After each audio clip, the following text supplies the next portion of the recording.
Sorry, I had to be away from Delhi last Wednesday when it was, I was told that my name was listed among the speakers. So I am grateful to the chair for having allowed me a few minutes today. Towards the conclusion of this discussion, there is not much time now, so I shall try to be brief. The first point I wish to make, sir, is that a great amount of propaganda is going on to the effect that the opposition, or at least the non-BJP opposition,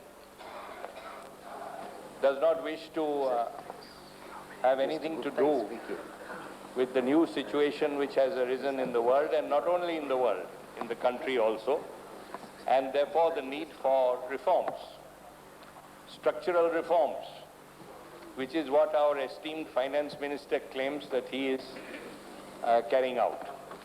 We are supposed to be clinging in a blind way to old ideas, old outdated policies and outdated concepts of economic development, and therefore we are not able to appreciate the urgent need for reforms to be carried out. I wish to make it clear at the very outset, we are not opposed to reforms. We are not at all opposed to reforms. There are many things in our economy which require reform. There are many things which have been holding the economy back. We can discuss that some other time. But our main concern is that these reforms that are proposed to be carried out, at whose cost are they to be carried out? We are living in a society where the differentials between the incomes and living standards of people are vast, where there is a massive unemployment already plaguing the economy. And the question is, reforms is all right, but reforms at whose cost? There are people, there are sections in this country who can certainly bear the cost. I remember last year when the first all-parties meeting was called by the Honorable Prime Minister. The Finance Minister had said in the meeting that everybody will be asked to tighten their belts. They have to tighten their belts. I asked him, whose belt? Whose belt do you want to tighten? There are people whose belts can certainly be tightened. There are crores of people who don't have a belt at all. How will they tighten their belts? We want to know on whose shoulders, on whose back the main burden, the main load of these reforms is going to fall. Is it going to fall on those who are minting black money? Is it going to fall on those who are smuggling money out of the country and keeping secret accounts in foreign banks? Is it going to be on the shoulders of black marketeers, of profiteers, or those who are habitually tax evaders? We don't find anything here which suggests for a minute that the burden of these reforms has to be put squarely on these people. Therefore, our whole objection to the particular pattern of reforms advocated by the Finance Minister is that the burden is being put on those sections who are the least able to bear it. And that is going to lead to disastrous consequences, sir. First of all, nobody knows yet, nobody can tell us with any confidence that this open door policy which is being adopted now, open door policy for foreign investment, open door policy for the multinational corporations, open door policy for imports. Nobody can tell us how this policy is going to meet the urgent requirements of the country. One, we are talking about balance of payments deficit, right? Correct? We have an enormous balance of payments deficit. Everybody is worried. Everybody says exports must be increased. Imports should be cut down as far as possible. Otherwise, you will never be able to get out of this balance of payments crisis.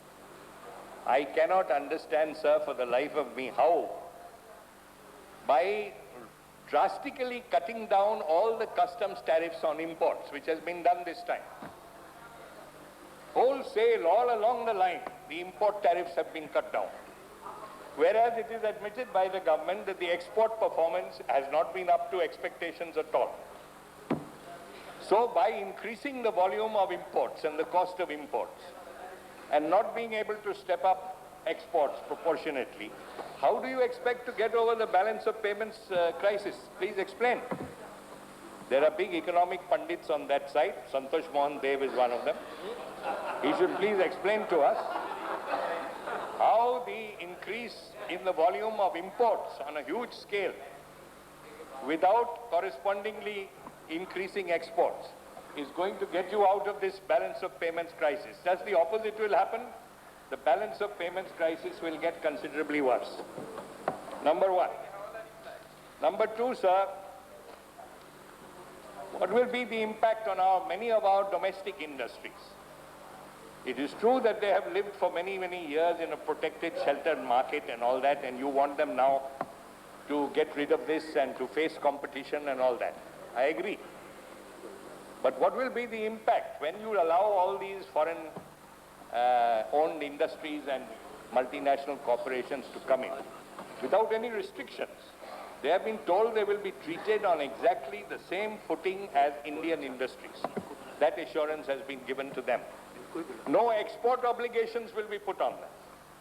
When they put up their units and start producing, they are not going to be subjected to any export obligation. This is the assurance given by the government.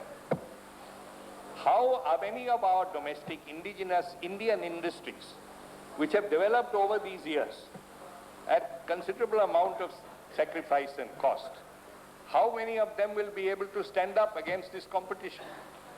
What will happen to our small-scale industries? The small-scale sector in our country has become a very big sector now, giving employment to a very large number of people. Technologically, they may not be very advanced. Many of them have got backward technology. But they are providing employment to lakhs and lakhs of people, and their export performance, by the way, is very good. If you examine the figures, the export performance of the small-scale sector is not worse than, in fact, it's better than even the large-scale organized sector. But what is going to happen to that small-scale sector now when you allow an avalanche of foreign firms to come into this country without any restrictions of any kind? You say we cannot put any restrictions because in that case they won't come. So I am concerned that the impact on our own industries, our workers, our people. I'm sure the government should be concerned also. The Congress party should be concerned. Job opportunities are going to diminish, no doubt, because of your exit policy.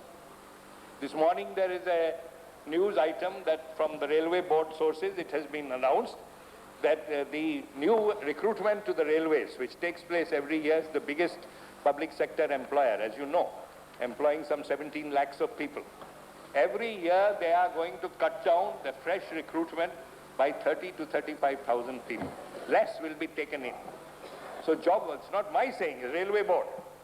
So job opportunities are going to be drastically reduced, and how many factories will close down and fresh people will be thrown onto the unemployment registers, I do not know.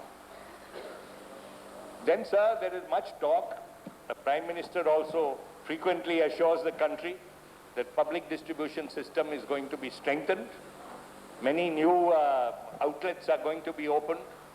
Many more commodities are going to be added to the list which is obtainable. But we saw here, you certainly made a very inauspicious start, I must say. You began by raising the prices of the three commodities which are generally supplied through the public distribution system, on the ground that you have to pay more for procurement prices to the farmers. Therefore, the price of rice was raised, the price of wheat was raised, the price of sugar was raised. From public distribution system, sir, you and I don't go to the public distribution system. Let us be frank about it. We are well off enough to buy from the open market. For whom is this system devised? It is to help the poorer, weaker sections of the people. If they are to buy rice from the public distribution shops at 4 rupees and 5 rupees a kilo, what is the use of this system? For whom is it meant? Sharply these prices have been put up because subsidies have to be cut down according to the prescription of the IMF. They won't allow subsidies on this scale. Even subsidies which are meant to help the poorer sections. Other subsidies, many of them I can understand. But a food subsidy, which is meant entirely to help the weaker section, if that is to be cut down because of the dictates of my money lender friends outside, then what is going to happen to those poorer people? Anyway, I don't want to dilate on this, sir. These are some of the points which I meant when I said that we want to know at whose cost these reforms are to be carried out. Nobody is against reforms. But the finance minister, who is a very able economist, everybody says this time he has presented an economist's budget, not a politician's budget. He must tell us what is going to be the fate of these sectors and these people on whom the whole burden of his reforms is going to fall. Burden is not going to fall on the big companies or, please, not going to fall on those people who are minting black money or tax evading or smuggling things out of the country. You see.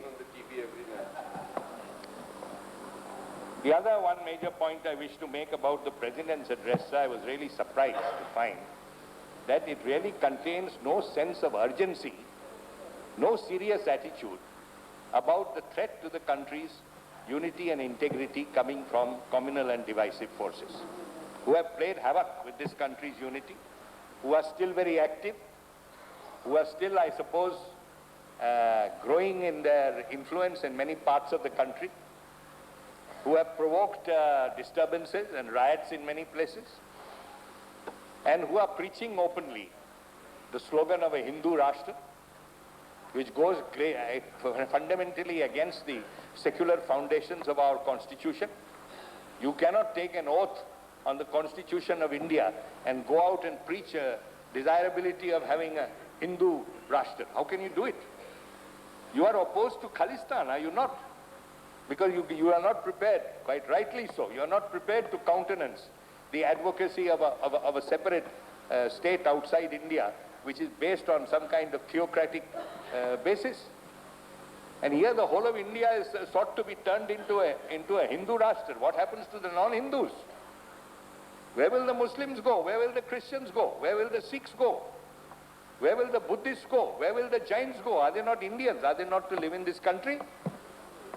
I don't find any sense of urgency at all in the Rashtrapati's address on this question, this problem, and how in the coming year we have to fight together in order to defend the integrity and secularism of the country.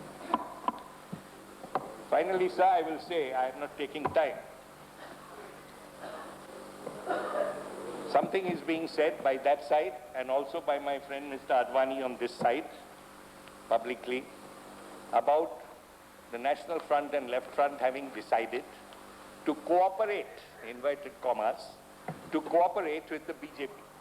Even Mr. Advani is quoted rightly or wrongly in today's paper as saying that the National Front and Left Front have decided to cooperate with the BJP on this question of attitude to this address and the amendments which have been tabled. I wish to make it clear that the only commonality which may exist between us and the BJP is the fact that a few of the amendments which they have tabled separately and we have tabled separately may relate to the same issue. Maybe price rise, maybe unemployment, maybe something else. The language is different, the amendments are different, and because the issue happens to be the same in some cases, that is not an instance of cooperation at all. It is a coincidence, nothing else.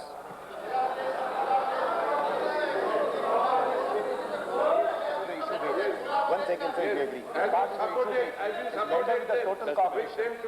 am my point. Further instance of cooperation, in yesterday's Bombay Corporation mayoral election, you have supported yourself, Janata Dal have supported Congress candidate. Are you aware of it? You tell them. No, I'm asking you. I'm asking you. I'm asking you also. And asking also Mr. VP Singh. The alternative was to have a BJP. Yes, there was a candidate, but you did not support. You could not have your own candidate also, though you have representatives there. Reply to that. Reply to that. All right. So you are eager for our cooperation. Your cooperation, we are eager. We want more coordination. The point I'm making, sir, is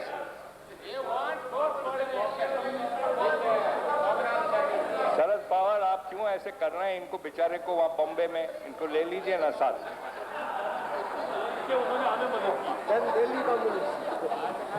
But I am going on a different point, sir. My point is that all the basic principles, the underlying principles of the government's new so-called new economic policy, new industrial policy, new financial policies, the basic principles are being supported by the BJP leaders. They have said it openly. They have said it here, they have said it in USA, they have said it in so many statements.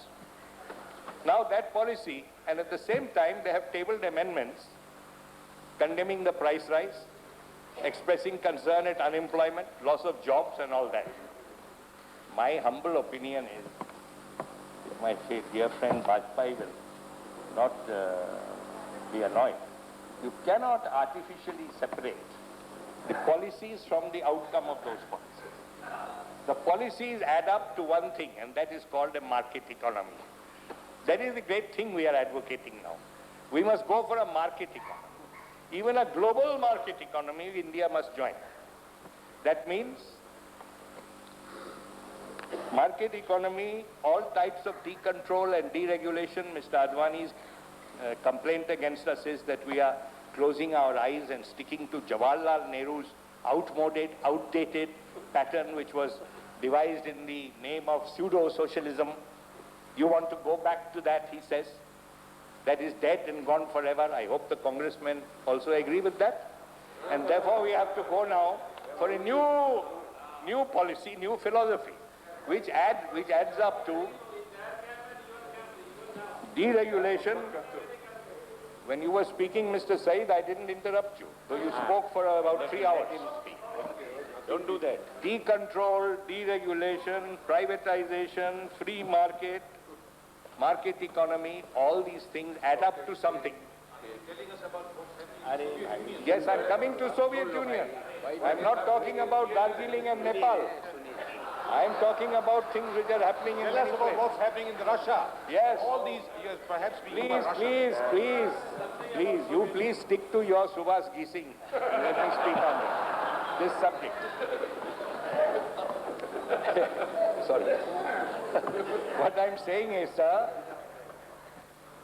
you please tell me the name of a single country, whether it was a capitalist country which is already practicing market economy, or, as he is very eager to know, the former socialist countries which are trying to make a transition to what they think is market economy. Show me a single country which is not overtaken by this fate of inflation, high prices and unemployment. You may not like many things in that old system in the socialist countries, but it's only after that thing has been dismantled, has collapsed, and they are saying we are going to market economy, that people there are now seeing that their jobs are not safe, there is unemployment, there is high prices, there is inflation.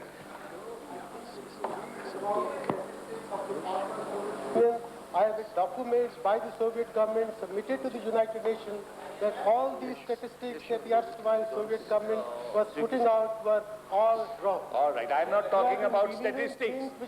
I'm not talking about statistics. I'm talking about general features of society and the economy. Oh, they were all wrong, but I think you visited the Soviet... You please tell me, you visited the Soviet Union many times, like many of us did.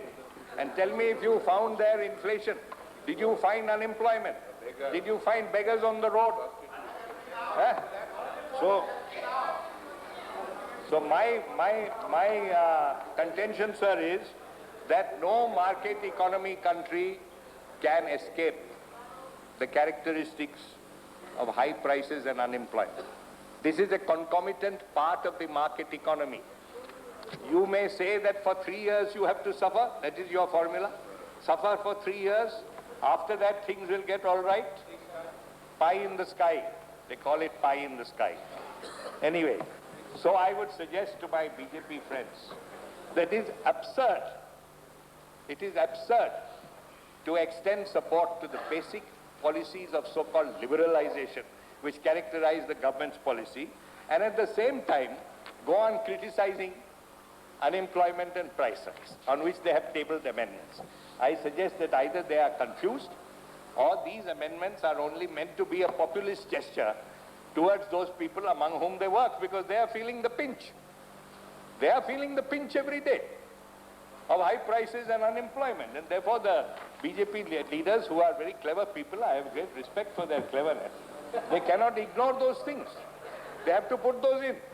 But they should realize that those are inevitable fallout of the basic policy of market economy, which they are supporting. On that they are supporting, you are very happy because they are supporting you. Not Swadeshi only. Therefore, sir, I would suggest to the BJP not to think that we are cooperating with them because there are some similar issues on which there are some amendments. Our whole understanding behind that is something entirely different from their understanding. And if they choose to satisfy people outside by saying we had amendments on price rise and unemployment, well, they can try it, but they have to explain how they will cure these things by sticking to this market economy policy. It is not possible. It is not possible at all, as you will see. While our finance minister is still there in office, I hope, we will see. He says we will see, I say he will see. What happens in another 2 or 3 years? We will see. Yes, of course, some people will gain, I don't doubt it. A small section of our people are going to benefit very much from your policy. I have no doubt about it. NRIs will be happy. The big corporate sector will be very happy. Other people who have got some money to spend in the urban areas, in the cities, who have got developed consumer taste now for videos and refrigerators and washing machines and such things and can afford to buy them, they will be very happy. Say maybe, I don't know, 100 crores of people may benefit. 100 crores, not a small figure, I admit. It's bigger than the population of many countries. But what happens to the other 700 crores? 100 crores of people will get some immediate benefit and gain. And 700 crores of people will be thrown into the ditch. Therefore, we cannot, sorry, I'm mixing up millions and crores, that's why I can never be the finance minister. Therefore, sir, I am saying that our whole spirit behind our amendments and the general attitude towards these economic reforms is not that the reforms are bad, but the reforms are misdirected in that they are putting the load in the wrong place. They are putting the burden on the people who are least capable of bearing. And he will destroy a big section of our own indigenous Indian industry. Why should that be done? We don't want our industries to be replaced by foreign industries just because you see those people are insisting on coming here. Therefore, sir, I don't wish to take up more time. It is for this reason that we are opposed to this giving any, registering any vote of thanks on this address. There's nothing to thank about it at all. There's nothing to thank about it at all. And I'm sorry that nothing is said, once again I repeat, about defending the unity and integrity of the country, which is under severe threat now. And it is not only from Punjab. Punjab may improve now. It is not only from Kashmir, but it is also from internal forces, which are preaching dangerous theories and doctrines, which will divide our people completely.